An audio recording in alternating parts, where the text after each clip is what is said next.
Exode chapitre 17 verset 12.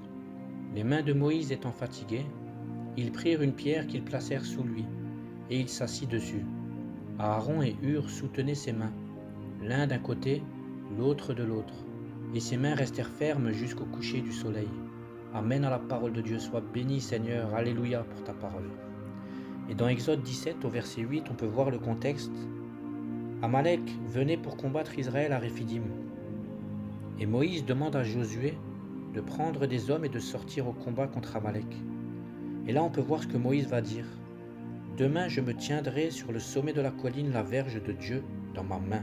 Amen. Alléluia Seigneur. Là on peut voir que Moïse il n'a pas combattu avec des armes charnelles, mais il a combattu avec l'aide de Dieu. Il a combattu avec des armes spirituelles, la verge de Dieu dans sa main.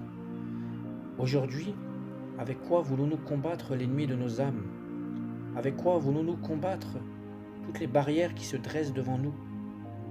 Nous devons combattre avec toutes les armes spirituelles que le Seigneur a mis à notre disposition, comme dans Éphésiens 6.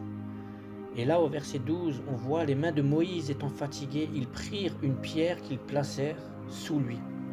Les mains de Moïse étant fatiguées. Est-ce que quelquefois, mon frère, ma sœur, tu te sens fatigué, épuisé de la course? Tu te sens à bout de souffle?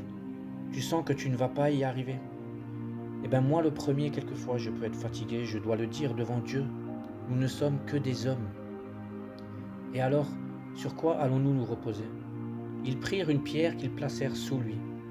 Que représente cette pierre? Cette pierre, elle représente la pierre angulaire qui est Jésus-Christ. C'est la pierre angulaire sur laquelle tout chrétien devrait fonder sa foi, son foyer et tout ce qu'il entreprend. Dans 1 Pierre, au chapitre 2, il nous est dit, car il est dit dans l'Écriture, voici je mets en Sion une pierre angulaire choisie, précieuse, et celui qui croit en elle ne sera point confus. Alléluia. Alors aujourd'hui, mettons notre confiance dans cette pierre angulaire qui est Jésus-Christ de Nazareth. Il est le seul à pouvoir être le fondement de toute chose. Sa parole est le fondement. Les Écritures sont les fondements. Tout va passer, le monde va passer, mais ces paroles ne passeront pas. Et si quelquefois tu es découragé, Aaron et Hur soutenaient ses mains l'un d'un côté et l'autre de l'autre. Et ses mains restèrent fermes jusqu'au coucher du soleil. Alléluia. Nous avons besoin quelquefois de nos frères et de nos sœurs dans le combat avec l'aide de Dieu.